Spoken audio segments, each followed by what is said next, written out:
All right, what's going on, everybody? Welcome to episode 18 of the Big Shred Podcast. I am John Matos, and we have not been live in a few days. So, as you are hopefully all aware, we had a couple of streams set up for last week. So, one on Wednesday with Drusif Reynolds, and then one on Friday, which would have been an abiotic vocalist special with Ray, Travis, and Dickie, who have done vocals for the band at some point. Travis, obviously, our vocalist currently, and just decided that it probably wasn't a good time to be doing the stream. It didn't feel right. It didn't feel.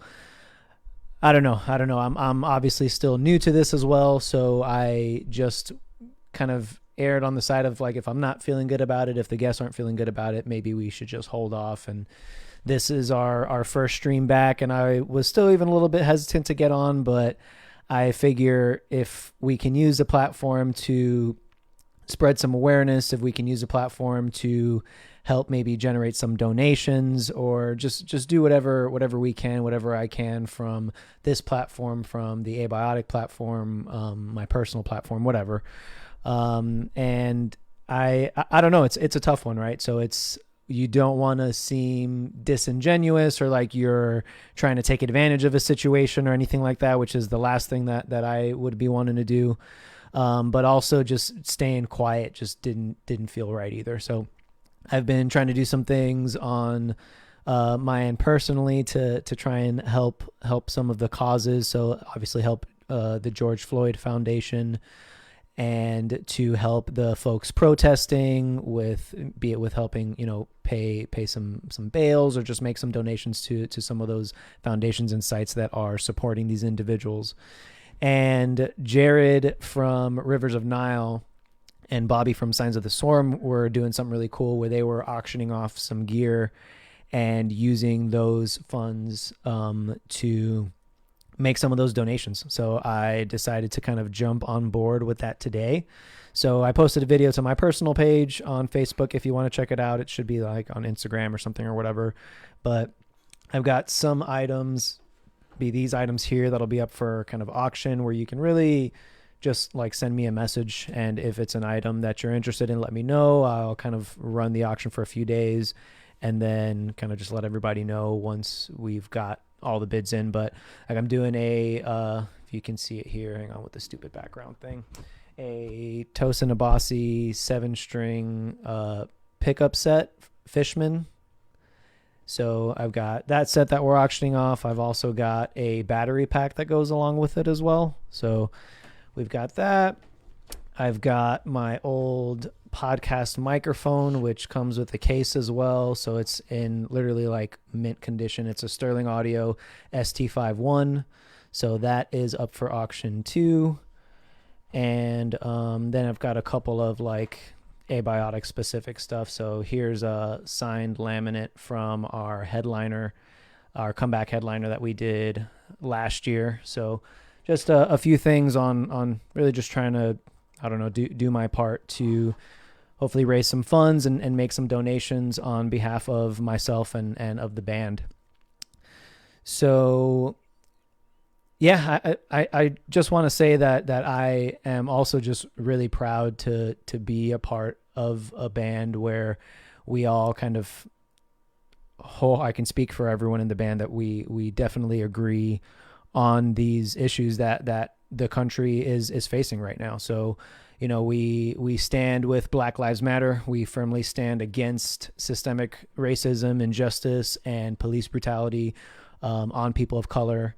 Some of us have been out protesting. Some of us are, making our voices heard in other ways. But, like I mentioned before, even with the small platform that we do have, we all have felt that just staying quiet isn't the move. So I know there's a lot of bands that have been doing the same thing, and we applaud those guys. We applaud, the labels and everyone that's been trying to get involved and just really push the right ideas through. And it's not easy. So I'm going to be posting a comment here on the thread so that if you guys want to donate to any of these funds, you can. So give me a sec while I make these little posts here.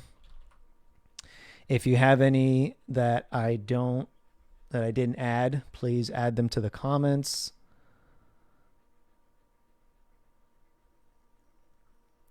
All right, getting these in there.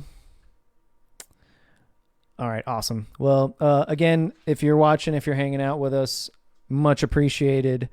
I know, like I said, there's a lot going on, and we're gonna try and do our part to hopefully provide a little bit of entertainment and also some awareness and things like that to everything going on. So with that being said, I'm going to go ahead and bring on our guest for today, which is Brian Moore of Ormsby Guitars. He does A&R for Ormsby. He also plays guitar in a band called The Browning. Brian, what's going on, man?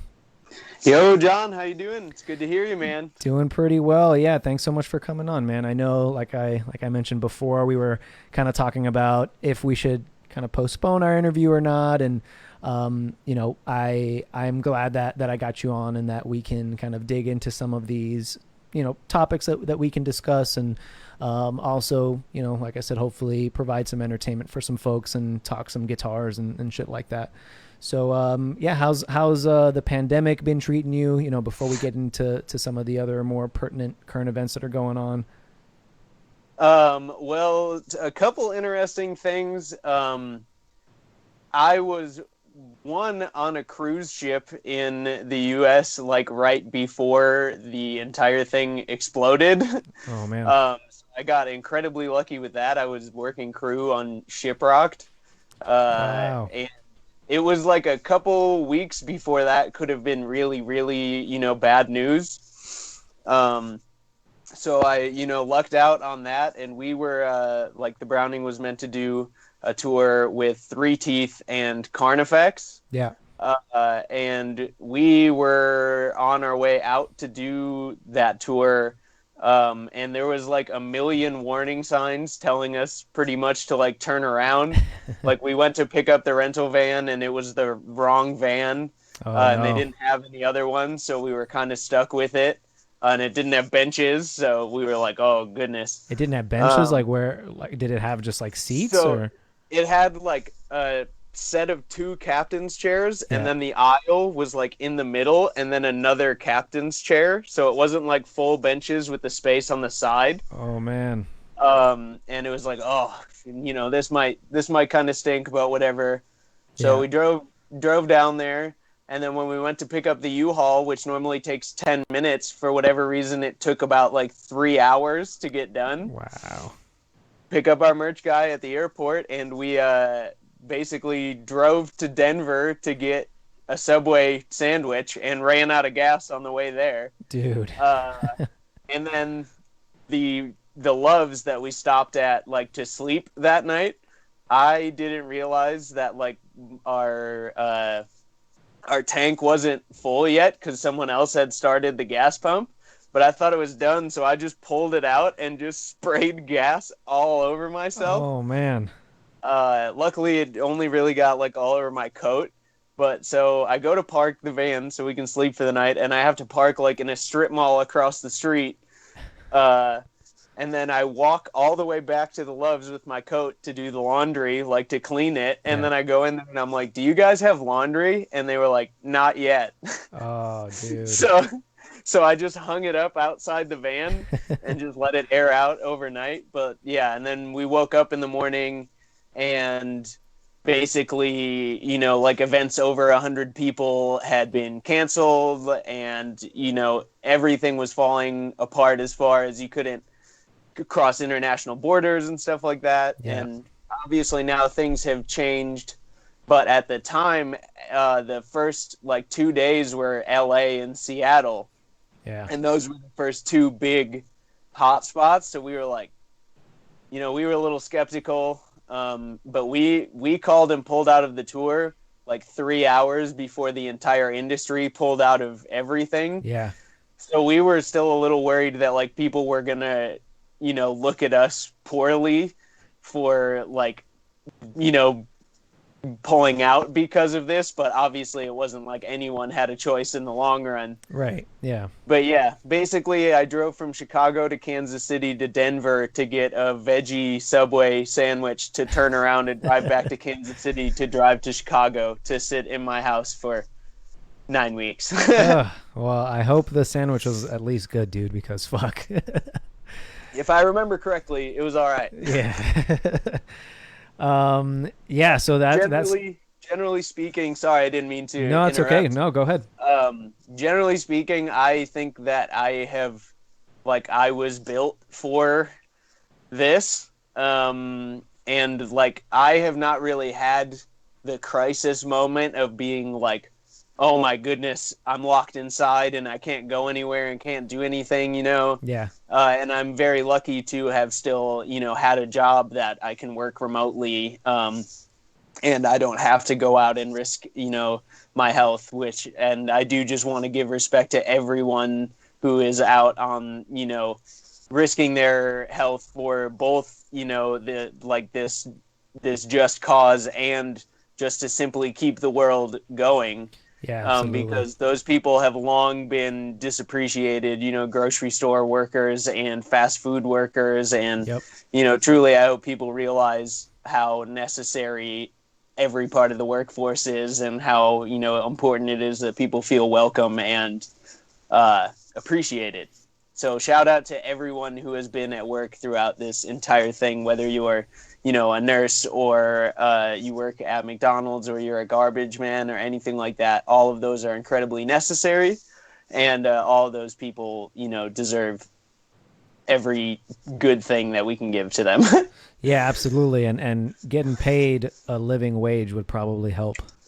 Yes, for absolutely. A lot of those fucking people. So, yeah, utilize your vote to get some people in power that'll help provide now what we have seen, and just, echoing you that those folks are essential, and that, in that in and of itself, regardless of what they're doing, everyone deserves to be paid a living wage. But, that's another topic for another time. That's a completely different conversation. But yeah, absolutely. Just that, those people, like, we've all learned very quickly, how fast everything can go away, like me, who I was relatively secure in like my touring schedule and like what I thought I was going to be doing this year, like all of that can disappear in an instant. And that comes with, the highest paying college graduate job. And it comes with, the most poor family making it check to check. So just all of those people,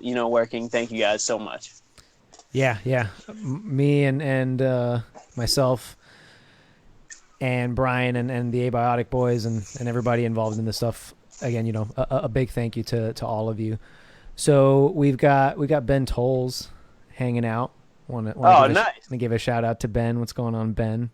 Hello, Ben. And cool. So let's get into it. So pandemic has obviously kind of thrown things for a loop for your touring schedule. So did that get postponed? Is that getting rescheduled, do you know, or is that still kind of just like unknown? Well, so that tour was going to be the Brownings' like last tour for a while. Anyway, because our singer just had his first child. Oh, wow. And, wants to be present for that, which, I am completely a supporter of, and I want him to, feel like he is entitled to never play a show again if he doesn't want to be sure. there for his, for his daughter. Yeah. So I'm not sure like what will come with necessarily rescheduling. But I'm also like, as someone who like has taken this thing incredibly seriously, I'm not like super ready to jump back into a room full of like sweaty people screaming as much as I really want to play a show and really, but yeah, like I really don't know when, like, I've heard rumors about like people having things on the books in like 3 months and stuff like that. But obviously, as we've learned, things can change so incredibly, quickly, and we have no idea what the situation is going to be like 3 months from now. But I will most certainly be back to playing shows and having a great time when it's safe to do so, and when I feel safe, encouraging people to come together. Yeah. And not have to, because the biggest thing for me is like mitigating as much like negativity as I possibly can. So like if I feel like, some dude coming to our show might go home and, get his grandmother sick with this awful thing, like right now I can't have that. So I'm not willing to encourage people to, like go to a show. Yeah, absolutely. I agree as well. I think people in the industry are trying to be optimistic about getting back out and playing shows, and we've said it. There's so many variables to it as well, where it's like, who's going to be the first kind of guinea pigs that are going to go and see if it's an okay thing to do. Are the bigger bands going to kind of wait it out, or are those going to be the bands that are going to draw people to shows? Are promoters going to want the bigger packages or the smaller packages? It's just like a whole thing, and said just so many variables to it. And so I think, unfortunately, we've got to be patient. We've got to be as patient as we can possibly be, again, to keep ourselves safe, to keep the fans safe, to keep, again, the extensions of those people, like you said, people living at home with family that could be immunocompromised and all that stuff. We've got to be responsible, where it's, I know this is a lot of people's livelihoods though as well. So absolutely. And I also, like want to extend the point that I think a lot of people are not necessarily sure if it's okay to be like upset that their life is, entirely on hold right now. Yeah. And that comes, that's every walk of life, obviously, not just bands. Yeah. And like, it's totally, like if I had worked my entire life towards a college degree and like now I can't go to the graduation ceremony because of this, and who knows, if that will be a rescheduled thing or not, or, right. Even just concerts, like that's some people's entire escape, Yeah. And so I totally understand like that drive to want to return to that, but just, making sure that first and foremost, everyone is safe, whether they like it or not. Yeah, seriously. So how long have you been playing guitar for the Browning? I've been playing guitar in the band since 2016. Okay. And I actually joined the band playing bass at the end of 2015, and I did one tour playing bass and then switched to guitar. Nice. Killer. How did you go about joining the band? It's a really like funny story actually, because I was kind of just like a stan. I would say I was like a Punisher, probably. Really? Like to the extent of, but I found out about their band through my best friend in high school, who ended up becoming the vocalist for like a band that really didn't do too much. Yeah. But they did a tour with the Browning in like 2011 or 2012. And so I found out about it like through them, and just started going to like Chicago shows, and like I would bring them like care packages and stuff like that, like cases of water and snacks and like soda and stuff like that. Just like the things that, you don't necessarily get to pick up on tour because you don't have like $30 extra for groceries or whatever. Right. And just started to kind of like become friends with them. And then I did my first tour working for Oceano, and basically they saw that I was doing that, and they were like, okay, well, we need someone to work for us. So they asked me if I wanted to do merch for them. So I did merch for them for a couple of tours, and then I ended up, getting asked to play bass. So I did that, and then decided that we were going to switch me to guitar. So, I make it a point to, make myself available to opportunity. And it was sort of the same thing, like with, with working for Ormsby, and Yeah. just that, like, not necessarily like always having something like on the cards, but I just always make sure that like when opportunity knocks, that I am ready to, seize it and ready to go. So, when it came time for them to ask me to be in the band, I was like, yeah, let's go. And when Johnny asked me to play guitar, our singer, I was like, yeah, let's go. Like, I'm a guitar player. So, Yeah. uh, and yeah, it's just been, over the last 4 years, and I've definitely like changed a lot as a guitar player and changed a lot as a musician. But yeah, it's been an incredible ride. If I never get to play another show again, I've done some insane things for someone who was, I was never supposed to make it. So like the fact that I've done anything is remarkable.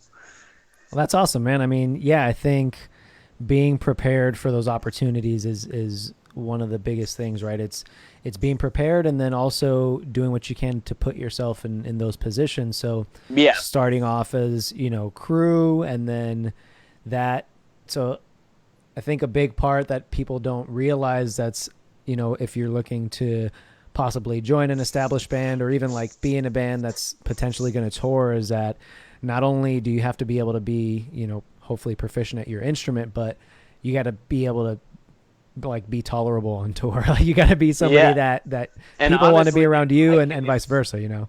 in my case, it doesn't, like, this is gonna sound self-depreciating, but you can get by almost just on being chill. Like sometimes it doesn't even matter how good you are at the instrument if you're like an all right guy. Like it's all about, because in the end, it's supposed to be fun, man. Yeah. Like touring's supposed to be fun, and I understand that it's a business sometimes, and it doesn't always go, exactly how people would like it to. But like, man, we're playing breakdowns and death metal riffs. Yeah. Like it's Yeah. supposed to be fun. Yeah, I agree, and sometimes you lose sight of that on the road when things Oh yeah, get challenging, and if you're out for a long period of time and you start to kind of feel that, you just start to feel it, and you have to really kind of give yourself that pep talk of like, this I got to make sure that I'm having fun. If I'm not having fun and having a yeah. good time and enjoying this, like why am I doing this? Well, and it's like And usually for me, and like not in a crude way, but it's like if I'm not having the time of my life or getting paid, then what am I doing here? If right. it's got to be one or the other, Yeah. because otherwise it is a waste of my time. Um, and I've only ever left a tour like once before finishing it, like maybe once or twice. Yeah. So like I like there have definitely been times where I've been jaded towards the music industry, but like most of the time I'm having a good time. Yeah, Like man. I like being out there, and I like being at shows, and I like seeing other people having a good time, and just to still revel in the fact that like I get up there and like play a guitar on stage, and as a as annoying as 15-year-old me would probably think I am right now, he'd probably also think it was pretty sick. So Yeah, hell yeah, dude. I think any of us that get the opportunity to do what we do are doing a good service to the 15-year-old versions of ourselves yeah. that we're fucking like jamming in garages with Yeah, bands like with no air conditioning and absolutely. so where did you grow up? Did you grow up in the Midwest? Yeah, I had lived in Chicago my entire life. Like I was born like from 0 to 1 years old. I lived in like a suburb called Orland Park, but we moved into the city before I was 1 years old. Yeah. And so I literally, aside from being on tour, which since 2015, I've been on tour like 8 months a year, essentially, Shit. like give or take a little bit. So that is why I never really like sort of like flew the nest, because I wasn't really in the nest, Right. And so literally just up until like a couple days ago, Yeah, I've been in Chicago my whole life. Um, but yeah, like grew up in the Chicago, not really the Chicago scene as much as like the Northwest Indiana music scene. Yeah. Um, but yeah, born and raised in just Nice. a couple hours south. Okay. What was or what got you into heavier music? Like, how did you get into the kind of music that you're into now, and what was your like as a guitar player? When did you what inspired you to pick up a guitar? So is I think a lot of people give this answer now as far as like guitar goes, but like the first time that I really thought about like ever like playing an instrument was because of Guitar Hero. Oh yeah. Uh, like I had a friend in like seventh grade who liked, like was super into Disturbed, and he had a mix CD that had like Disturbed, like Bodies by Drowning Pool was on it, like The Beautiful People was on it, Yep. like songs like that, all the LimeWire songs, like metal songs.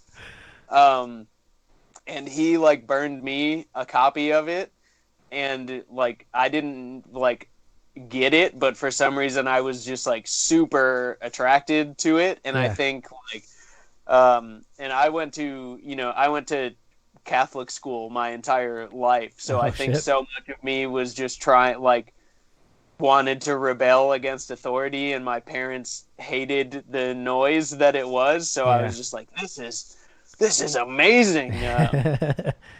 And it sort of like that same friend also like was super into Guitar Hero, and so I ended up like getting it on my own, and that was really my introduction to like the world of music. That it's not just these couple bands that exist. Like there's worlds and worlds and worlds of bands to Yeah. find. And then I attribute like because there was always instruments around my house. Like my older brother played guitar and my older sister played guitar, but they never did like very seriously. Yeah. Um, like they were never really in bands or anything like that. So, but I was like exposed to it, and I was in band for like a year. Like I played snare drum in like fourth and fifth grade, so I had like this exposure to musicality. But I had a cousin. Well, I have a cousin. He's still alive, so I won't say had. But I have a cousin that was like super into like new metal, Yeah. like super into like Rammstein and Korn, especially like all of that stuff. And he was a bass player. And so at our cousin's house, there was like two basses and a guitar. And initially, like it was my brother and my cousin playing stuff together, and it made me like I was like, well, I want a bass, I want a guitar. Yeah. And I started off learning on like the guitars that were in my house. But yeah, it was really just like wanting to be my cousin and wanting to be, I had all these friends that could play instruments, but I didn't know what I was doing. And so I just wanted to learn that, like, and then it became everything. So Nice. Cool. So new metal and I can attest to being into some new metal oh, dude. when I first started playing guitar as well. I started when Guys, I was I don't know if you know this, but I have a tattoo of Wes Borland on my leg. no way. No, Yeah, I didn't let know me that. I'll let me see if I can frame it in the shot. Oh, oh, dude, that's sick. Yeah, dude, I love new metal. I love Limp Bizkit. Like, yeah, big Hey, ups, big ups to 1999. there you go. Killer, dude. So what got you into like the more modern stuff? Like, how did you? Was it Guitar Hero, or did you start like going to shows and stuff like that? It was really, I think a lot of it was like people that I met were super into it, and like I genuinely just thought that they were so cool, Yeah, like and still like one of my best friends to this day, like the same guy that toured with the Browning, like him in high school, he was basically just responsible for like introducing all these bands to me. Yeah. And then I, just took that and ran, and like just really wanted to, like, all my friends went to concerts, so I really wanted to like be a part of that, Yeah. and I really think that for the most part it led to me like delving deeper into it and sticking, harder to it than any of them might have, from the high school days. But it was like it started with things, kind of like everyone does, like with the System of a Down and like 3 Days Grace and stuff like that. And Yep. you hear Drop C for the first time, and you're like, oh man, like what is this? And then getting sort of like, I was big on Bleeding Through was like Yeah. a huge thing for me. So that was really like my first forte into like extreme metal, I think. Right. Because I went to go see Bullet for My Valentine at the House of Blues, and that same, friend from grammar school was like, oh, like you got to check out this band that's like playing before them. And I was just blown away by Bleeding Through. And so that was, I think, the first time that I'd really ever heard like breakdowns or heard, like Yeah. mosh parts and stuff like that. And I can almost pinpoint sort of where it like became that, because Bleeding Through did a headliner, and I think this was in 2008, and this lineup would be literally insane now, but it was Bleeding Through, The Acacia Strain, As Blood Runs Black, and Impending Doom. Wow. Holy shit. And that was at the House of Blues Chicago, and I did not know any band that was not Bleeding Through at the time. But I had heard In Dying Days by As Blood Runs Black. Yeah. And like that was just like what leaped me into like metalcore and, thus into like deathcore and stuff like that. And I literally could not get enough of it. Like I wanted every band's new record, and Yeah. like I was going to FYE, which I'm probably even dating myself by bringing FYE up now. Dude, I like, worked at an FYE. How about that one?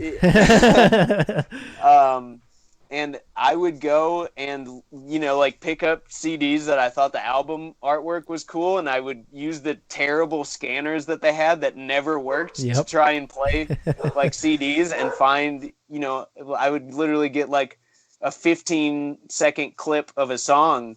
Yeah. But as soon as I started like working, that was where all my money went towards, was CDs and band shirts from Hot Topic. And, then when I started buying guitars, obviously that's, but like, I was just like, I could not get enough metal or music or, and I wanted to know everything about like what the songs were about and what, like, why they kicked their drummer out 8 years ago, and like all of that stuff.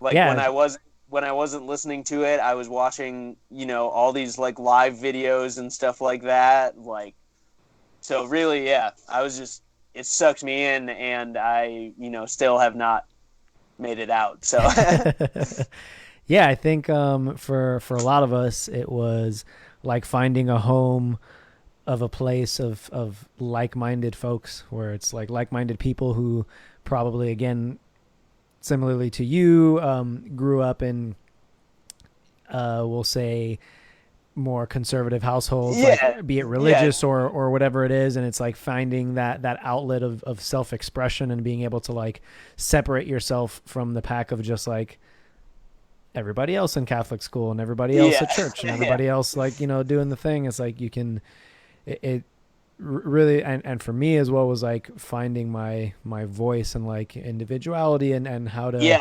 express like figuring out what who you're feeling. you are as a person. Right, exactly. And sometimes that makes taking some, dumb fashion choices and like some, dumb haircut choices. Thankfully, that's the fun in it all. my Jinkos are nowhere to be found. So, Yeah, I was a Trip Pants kid, oh so yeah, yeah, I still have them too. I still have them in dude, my closet at home. nice. Yeah, I'll have to break I them see out you, man. sometime. You got some swag about you. I see you. I try, man.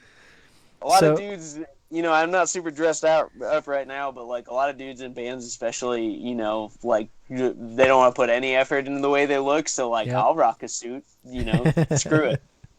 Yeah, I seen some of those killer shirts that you were wearing at NAMM and all that shit, like in the picture for this the promo of this stream. Oh yeah, dude, that's such a good um, picture. yeah, it is. So how did you go about starting to do A&R for Ormsby? What was that like?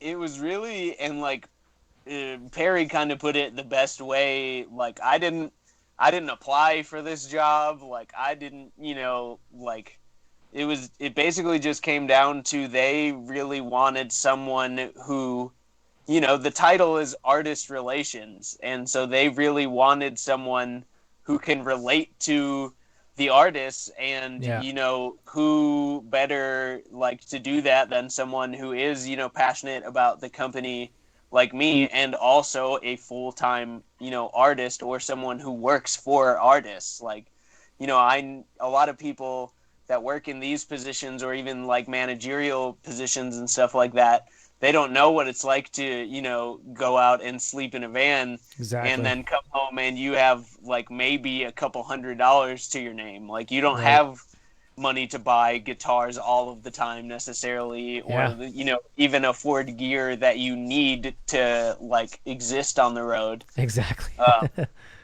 and that's always been my biggest gripe with like a lot of label execs and a lot of managers and stuff like that is they really don't know what it's like to go out there and grind on it. Yep. And so it just came down to they were looking for someone who cared about the company and would generally like not just care about the artist because it's their job to care about Yeah. the artist, but because I want to see our entire team of artists get the attention and opportunities that they should be getting, and because that might mean that they're, a little disenfranchised right now doesn't mean that like they don't need the support to continue. Like, so it just came from finding someone that can relate to these experiences on a human level. Yeah. And it was just kind of something where the last guy wasn't, like doing the job that they expected of him. And I basically said in passing, sort of, where I was like, well, I could do that. And they gave me an opportunity to run with that, despite not, this is not something that I have done before. Yeah. This is not a position that I've held before. Like, I completely fell in ass backwards to everything pretty much that I've done in my life, but Yeah. this is no exception to that. Um, and I think it gives the brand a very unique perspective as far as appealing to an audience goes too, because you're not seeing a bunch of posts from like someone who has a degree in marketing or someone who has Right. who specializes in social media. Like, you're genuinely seeing it from a standpoint of an artist who's trying to relate to other artists. Yeah, yeah, So exactly. It's like, you being a musician in a band, you know what you're looking for in an artist relations guy. So it's yeah, yeah, you I know trying to exactly be what what you you're want to looking see. for. Yeah. Yeah, And 100%. And it isn't an easy thing to always, it's not an easy line to toe because, without a doubt, just in this like position, you're going to upset some people, whether that be my boss or the artist that I represent, right. depending on what side of a thing that I'm like put on. But like, you're never going to make everyone happy, especially with such an amazing and like diverse roster of talent that Ormsby has. Yeah. It's a lot of different personalities, and certainly none of them are bad personalities, but it's just all I have to communicate like communicating with you is very different from communicating with anyone else, just because you're your own, individual person, For sure. and you have your own needs that need to be met, and those are almost, uniformly random Yeah. over like groups of people. So just sorting out what different artists need to be taken care of and what they need to produce the, amazing music that we know they're capable of producing. Yeah. And so we want them to have the tools to do that. For sure. And I appreciate being part of the team and everything that you and that Ormsby Guitars has done for us since joining the team a little over a year ago now. So I joined up April of last year. So just super stoked to be part of the family and getting to meet you for the first time out at the on the Suffo tour, and you bringing me that beautiful Goliath. Yeah. So yeah, because yours got shipping damaged, right? Yeah, there were some issues on the shipping, and you guys were just more than awesome with just helping us get situated while we were on the road and getting me the guitar that I need, and as far as like what's comfortable for me to play and all that good stuff. So I can't say enough good things about the Goliath. I've had some friends and fans of the band and stuff reach out to me, and I've recommended the brand to them, and they've picked up some guitars, and it's been cool to be able to be part of a company where I can spread the word and I feel valued. We talk all the time, you're reposting our stuff and all that stuff, where a little bit goes a long way in that realm, especially for us that we're making a comeback after a hiatus and shit like that. So I appreciate it. And it's also awesome just to be part of a super diverse family, which is something that I noticed like right off the bat, where there's like men and women and people of color and like, Latinos like myself. And, we've got Ando, we've got Sanjay, Chris from fucking South Africa. Yeah. Really from like we have artists from Andorra, and we have artists from Australia, and we have artists, in Greece and stuff like that. So, like truly there's no like archetype for, what can be a successful artist. And in the same way, that we try not to, I think people have a perception that Ormsby Guitars are a very like metal company, because our guitars are pointy and they're loud and stuff like that. Yeah. But we also really like to, show people that they don't just, it's not just crank it up to 10 and run it through, a 5150 and it'll sound as good as you want it to. Like, we truly love to have diversity in the humans, that are on our roster, and also just the, the types of music and types of like exposure that we get, because I think most people know, and obviously I play metal, you play metal, but I think most people know that Ormsby Guitars probably play metal pretty well, like just by inference. Yep. But so that's why it's amazing to have, people like Ando and people like Chris that can really, really like change up the dynamic and just like flip the script on what people think they know about what things are supposed to sound like. But yeah, and thank you very much for your kind words, because I really do pride myself on trying to do the best job that I can do for everyone. And the biggest thing to me is like the company that like I was with before this, the biggest thing is I didn't feel comfortable telling my friends to go spend $1,000 on those guitars. Like if someone was like, hey, should I spend retail price on this guitar, I wouldn't feel comfortable telling them to do that. Yeah. As to where with this, I absolutely 1000% would tell you, that you are putting your money in the right hands and you're going to get a quality product. Yeah. And that just, that speaks light years to me to be able to say that and to be able to put that down on the line. But yeah, truly, like I love being able to talk to people from all over the world, and it's interesting just to see, like because obviously Australia's 13 hours ahead of us. Yep. So like I'm just talking to different people throughout the entirety of a day, Yeah. because like different artists are, it might be 3 a.m. here in Salt Lake, but it's 6 p.m. over there. So we gotta, Right. we gotta get to getting. Yeah, exactly. Our manager actually lives in Australia too, so Oh yeah, we're always having to go off of Australia time and not having to those 9 p.m. phone calls. oh Yeah. yeah, exactly. And we're not to offend anybody from Australia, but we've got an ongoing joke that the ridiculous kind of thing that people say that Australia doesn't exist. So Yeah. so we're always giving him a hard time about that, and we've officially called Australia Wakanda.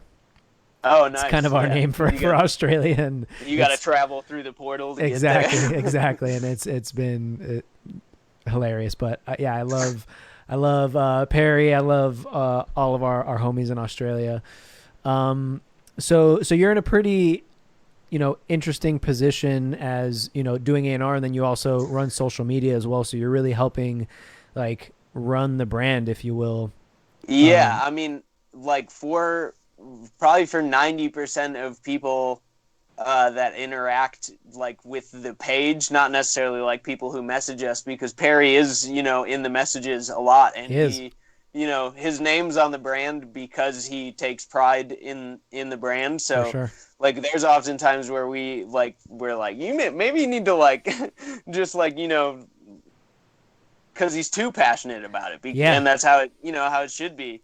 But like all of that, I am people's first line of interaction with the brand a lot of the time. yeah, And knowing that, like you have the like, sort of the responsibility of like keeping this thing up and keeping it afloat, yeah. because a lot of times, in especially modern days, like if you're not generating interest on social media, you're usually not generating interest in sales. Yeah. So, No, that's um, absolutely true. And so what's it been like navigating, helping run the brand through times like these, through COVID, through obviously the Black Lives Matter movement now with, again, all of the more racial injustice in the US coming to light, and the company being yeah, from Australia. I know it's like a lot of things to try and juggle, and it's like we were talking about a little bit earlier where you know, in the U.S. and I can only speak for the country I live in, but more so I think than ever, folks are very conscious of like the brands they support, and yes. you know if brands are speaking out or if they're doing their part, and things like that. So just wanted to kind of get your thoughts on that, and see like from a brand perspective what that's like. Yeah, it's certainly like even in the easiest situations like this, it certainly isn't easy, because there's a lot of people that are angry about a lot of different things right now, and rightfully so. But like I think I said earlier, like we've seen how quickly things can turn volatile, or how quickly things can, take off, not in the correct way. But I would just like to like start by stating personally, that like I am a huge supporter of Black Lives Matter. I think that we need to save Black lives, and we need to promote Black art, and that we, truly need to like we need to ramp it up, man, because it's time. Like Yeah, overdue there's been time, man, overdue. a lot of complicitness over the time, and it's hard because people are very much so one step away, I think, from a breaking point. Yeah, Especially with we've all been inside for 3 months, and now this thing that a lot of people feel incredibly strongly about, in addition to them not having been able to hug their friends over the last yeah, 4 months. And so it only takes one little thing to truly like send things into chaos. So it's been my biggest thing, and I think especially one company that, you know, I've actively stopped supporting in this, like, was the WWE, Yeah. because of how they, you know, like, treated their workers, like, during this pandemic and stuff like that. Yep. And I think, you know, not sending your money to companies that are actively doing damage to, you know, like, the people that you want to support and stuff like that. Yeah. Like, and this is a great, not even in just brands, or in just anything, you know, you're going to learn a lot about who you do and don't want to associate, you know, through all of this, for better or for worse. Yeah. But it's been hard because, you know, in my mind, like, I, like, absolutely want to say something, but I also don't want, you know, one of my friends or anyone, you know, from the Black community to think that it's coming across like disingenuous, or it's coming. So, like, I think in my personal, like, situation with it, I think that I have probably overanalyzed it to the point of where, you know, like, I, like, completely was at a loss on, like, I don't know what comes across real. I don't know what comes across. And so I made sure, you know, from my personal page to state exactly how I feel, and, you know, say that Black Lives Matter and stuff like that. But anyone with a platform right now has, you know, a big responsibility to not only do good, but especially do no harm, you know, Right. like, because, like, so many people have already had the bottom torn out from them. And so it's just been my biggest thing to especially check in on all of our artists right now. Like, you know, we have a group chat, and like, I make it very clear in that group chat that I'm always available to talk to, no matter what, and just making sure right now that, you know, our Black artists and our artists of color are, you know, being given the platform and the amazing shot, you know, that they deserve, and that shouldn't at all come at a price, you know, of the situations of their birth, you know, or their skin color, but it does, dude. And like, I know, like, that me, you know, like, who am I to say any of this, but like, firsthand, I can tell you from, you know, working in like the touring industry for as long as I have, and for, you know, working in especially metal and especially the guitar, like, there's a lot of toxicity,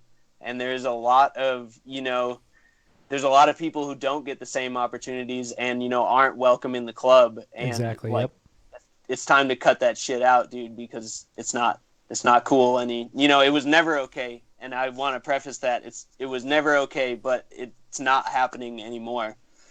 You know, we have to put a foot down and truly, sorry, I had a low battery guy there. But yeah, put our foot down and truly, you know, show that this is no longer going to dictate whether or not these people get to be successful, or whether or not they get to be happy, or whether or not they get to stay alive, you know, like, and yeah, so just 1000%, Black Lives Matter, save Black lives. And, it's fucking time, you know?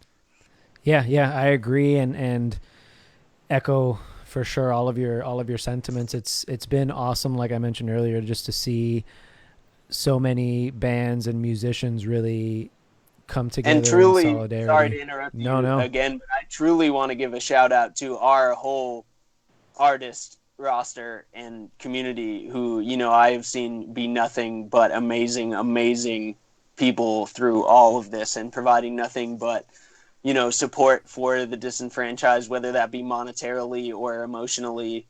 And truly, like, that's huge. And seeing that makes me so proud of everyone, you know, yourself included. Oh, thank you. Yeah. I think, you know, I've seen the same as well from a lot of the Ormsby artists. You know, like Ben, for example, who I know has been really vocal about everything. And Ben and Sarah are, you know, two of the most, like, they're super intelligent and insanely talented, and like, truly, like, not that everyone on our roster isn't inspirational, because I could literally, go through The everyone and tell entire you roster. what. Yeah. But just to see, really, to see the young generation, like, just, laying it down to the grindstone and really showing people that not only can you, be an amazing musician, you can also, be withstanding and upholding in other aspects of your life, and, Yeah. truly pedal to the metal, for both of them and that entire household, of Sanjay and Sunil, and, Yep. like nothing I've ever seen before, as people, both, welcoming and loving, and truly as talent. Yeah, yeah, 100% agreed there. I've, had the opportunity of being on tour with Ben and with Sanjay, and they're fucking, again, incredible guitar players, amazing guys. And it's like you said, it's taking moments like these for all of us to really get involved, and Yeah, it's unfortunate that it has to come to this point, but I'm but just absolutely better late than never. right, exactly. And I think it's something that, again, we could certainly go on about, where it's obviously just has been systematically unfair for a group of people, and Yeah, they have been killed for it. They have been oppressed socially.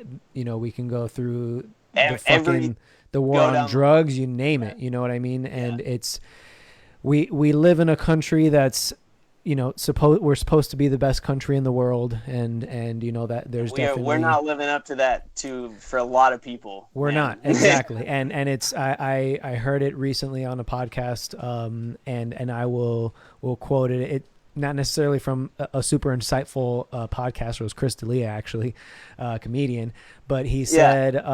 said, if you have a family and one of your kids is going through some shit, your family is going through some shit, Going through some shit. Yeah. Yeah, for sure, so, man. and that's the same thing that's been going on in this country, and we're all going through some shit, and we all need to help each other. We all need to And as, especially speaking for myself in this, but, like, as, the people with the privilege, it's time to use that privilege, to help those people out, truly.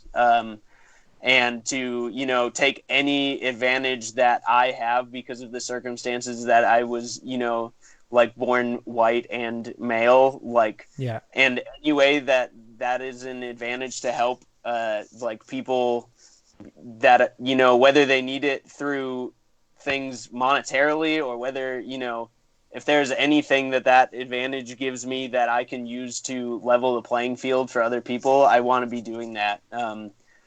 And yeah, I just truly, and, like, not to get too deep into it, but, like, I drove the entirety of the way across the country, like, over these issues, leaving behind a lot of people temporarily. yeah. And thankfully, shout out, to my boy Black Mario, twitch.tv/Black Mario. That's whose stream room I'm sitting in right now. My boy Unworthy. He can probably hear me right now, but he literally, was kind enough to, like, give me a space in his home where I, feel emotionally safe, and where I feel, welcome. And so it's time to pay it forward, man, in any way, shape, or form that's possible. That's amazing. Yeah, big shout out. So for those of you who don't know as well, he's talking about Adam from Oceano. Yes. So big shout out to Adam. We've played some shows with Oceano. We played some shows with a couple of other of Adam's bands, and Adam has always been Did you guys play awesome. with Demolisher? We did. We played with Demolisher in, I want to say it's So- Louisiana. We were listening to that, like, earlier today, just to, like, kind of check back in on, like, what it sounded like, and Yeah. just talking about that. But for anyone who doesn't know, Adam is literally the reason that I am able, he brought me into the music industry, and, never had to do that, and he didn't have to do this for me either. So if anyone is on Twitch or you have a Twitch or you have a freaking Prime account, I know you get a free subscription, twitch.tv/Black Mario. And that is my boy, and he's literally has helped me out time and time and time again. So I cannot give a massive enough shout out to him. Hell yeah! Shout out to Adam. I hope I get to see him again, and once this shit's all over, we can play some shows together again, and I can give him a big old hug. Rad. So back to some guitars. So do you remember what your first guitar was? My first guitar, the guitar that I was like learning on was this Fender Stratocaster that my older brother owned. But the first guitar that I ever bought myself was a Dean Vendetta 7-string that cost like $200, I think. Damn, 7-string for your first guitar you buy. That's ambitious. Well, I got a bass for Christmas like a few years earlier than that, and that was my first like instrument that was mine. And I like learned on the bass a little bit, but then I was like, oh, I think it'd be cool to like also play guitar. Yeah. So I started learning guitar, and that was like the first one that I bought myself. I had a job at a local pool, and I got a paycheck that was like $300, and I was like, oh my god, I'm rich. Yeah, Dean Vendetta 7-string was like my first real guitar, and I've tried to go through and list them all, and I have before, but I'm sure I'm missing a few. But I've like bought and sold probably 100 guitars. Holy shit! In 10 or 15 years, like playing. God damn, yeah, that it becomes kind of like an art in itself, buying and selling guitars.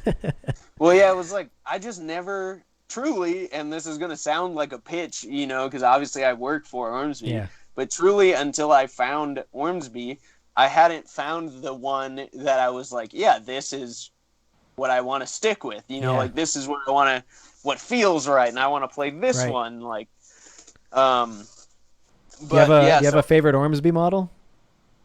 It's really weird, like I go through phases, like because I have two V's. I have an X, then I have an SX, and a Goliath. Yeah, and I like love them all for incredibly different reasons. I think the SX is probably my favorite overall. Like if you were gonna tell me that I could only keep one, that's probably the one that I would hang on to, because one, it was my first one, and two, like it does everything from metal to just standard like clean chords so well.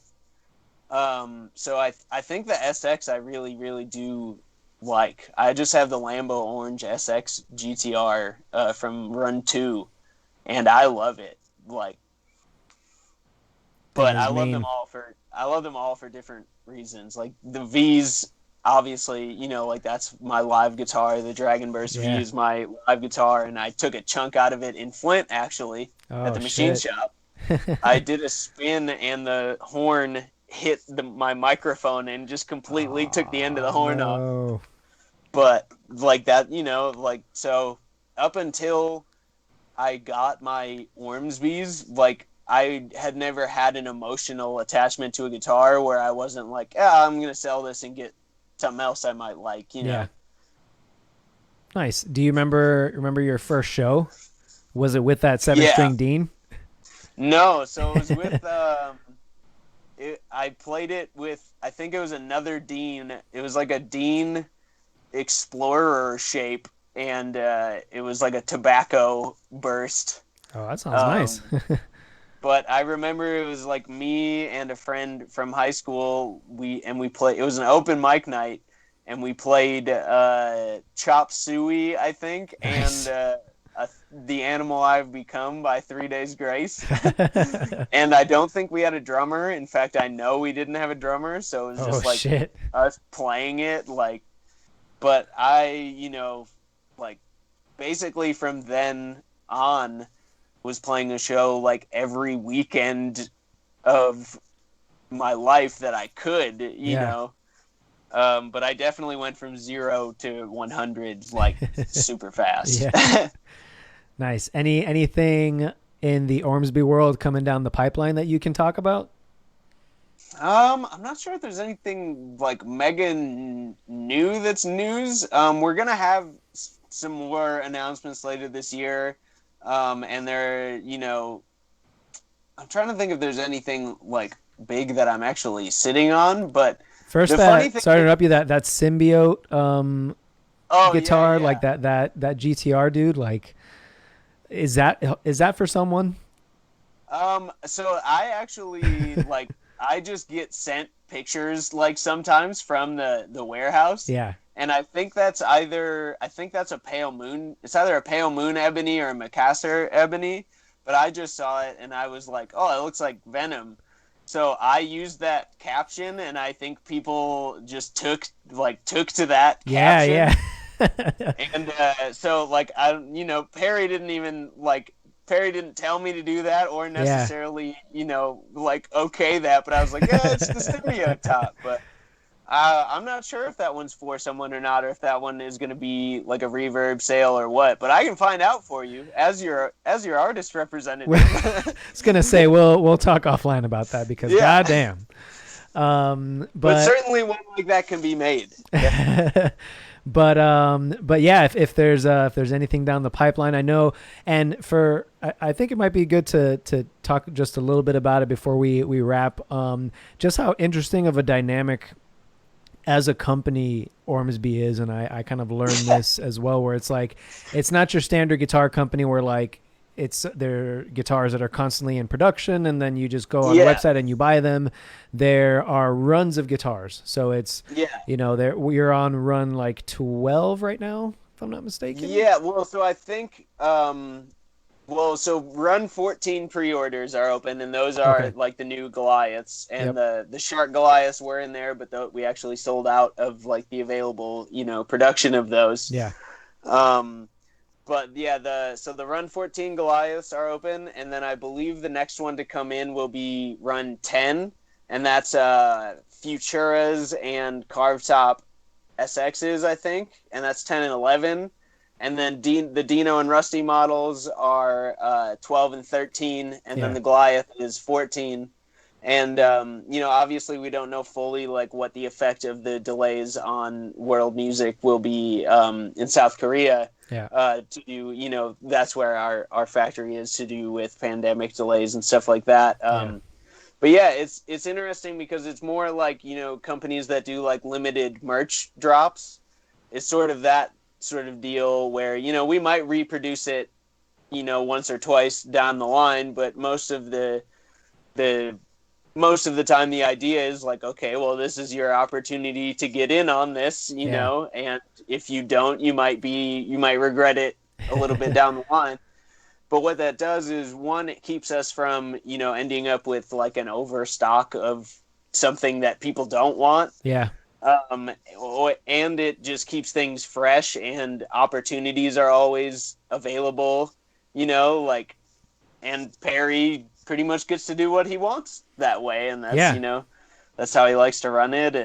But yeah, it's interesting because you don't see too many companies really doing it like run that way, as opposed to being like, well, these are the models that we make, and that's, sort of the end all be all. We like to change it up because it gives people, who want different models, different incentives to like try things. And as we get further down the line, being able to do different things, just technology wise, like putting a Floyd Rose on a guitar that's multi-scale and stuff like that, and Yeah.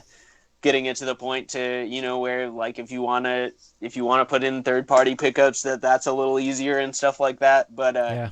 it allows us to take risks too. It allows us to produce small batches of guitars like the Sharks, and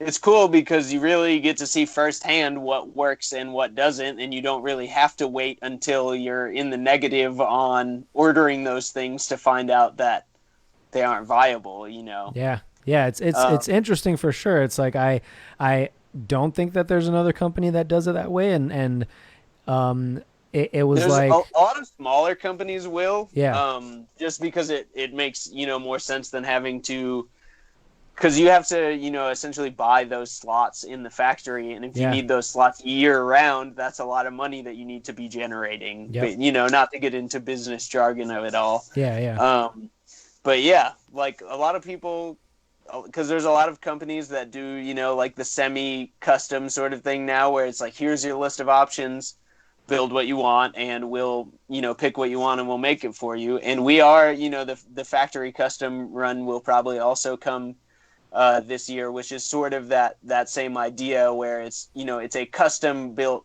guitar, but limited to the certain specs, options, right? that keep it within a price range and keep it within Yeah, a certain amount of work range. yep, But yeah, there's a lot of companies that do that. And then obviously, you have your companies like Schecter and Fender and Gibson that are like, these are the guitars you can buy. Like, yeah, um, but it's yeah, interesting, I think there's a lot of flavors out there for people. And I think a lot more people are sort of opening up to that. They're like, oh, just because this company isn't huge, like that, small companies can now produce amazing instruments and like truly offer, a series of innovations, and even things that aren't, innovating, like reinventions of the wheel, that are still amazing, like yeah. companies like Solar Guitars and stuff like that, where, Shout out they're to making a Ola. black super Solar's killing strat. it. Yeah. Yeah. Like, it's a black super strat with an Evertune, but it's awesome. And it's, made by a company run by a guy that's awesome. Yeah, So like, I'm completely about all those like flavors being out there.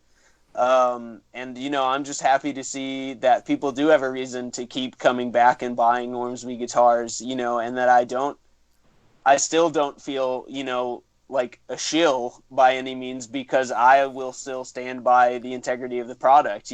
yeah. Awesome. Last question on that, do you anticipate that changing, or do you think like Perry and the crew are pretty adamant about keeping it the way that it is, as far as like the runs and kind of keeping the, I guess, the mass production a little more under control? I think, like, I definitely can't overstate the amount that I find things out sometimes, like right before they're happening. And Yeah, that's not in any sort of malicious way, but like I'm sort of the last one that needs to know, right, right. because I just have to post it. Mm-hmm. Um, but I think that they, are pretty happy, like, with the way that this does operate and the way that Yeah, it allows them to, create opportunities. And if something doesn't work, we're not bound to continuing to create that for a certain amount of time, yep, And, obviously I don't have enough of a hand in it to say yes or no either way. But I yeah, think that, things are running like pretty smoothly right now. And, we like had a massive influx of people that, wanted to buy our guitars, especially in America. And yeah, like I just am very happy that people, agree with me that there's a reason to continue coming back. And like, I can't say enough from everyone at the company, like how much it means to us, because, we're not a massive company in this way that we can afford to take anyone's, business for granted. yeah, So every, and I've said it before, but the minute that we stop putting out quality instruments, our audience is going to let us know that, and it's yep, not necessarily something that you can come back from. So it's yeah. just not an option. Absolutely. Yeah. I couldn't agree more.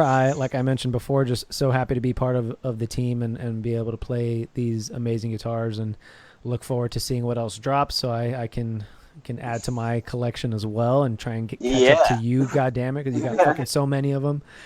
Yeah, well, dude, Um, really, really got to talk to Sanjay, Ben, and Sarah about where all the yeah. where all the guitars are. Yeah, Jesus. Love They to them all. Though. fucking that picture of Ben, and he's got like 6 of them or something like that. Yeah, I'm like, dude. Awesome, man. So really appreciate you coming on. Last thing that we do on the show is the artist playlist. So what have you been jamming recently, so folks can get an idea of what's on your playlist? So I'm gonna start specifically with Spirit Box. Oh, dude, I Spirit just got Box, into them and too. Holy shit.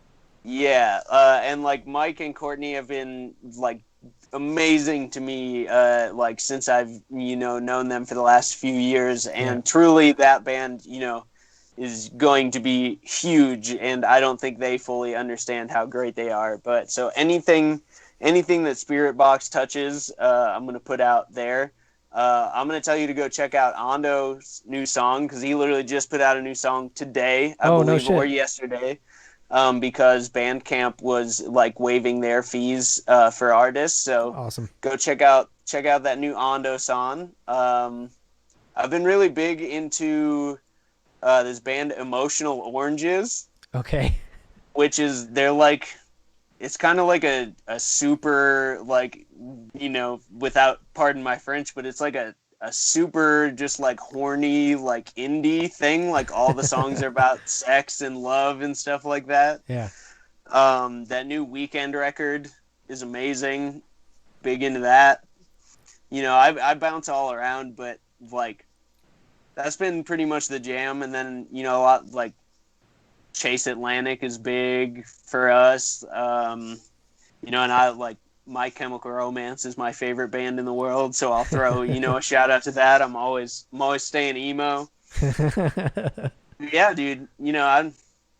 I love music, so if anyone has any recommendations for music that they think I would like, drop them.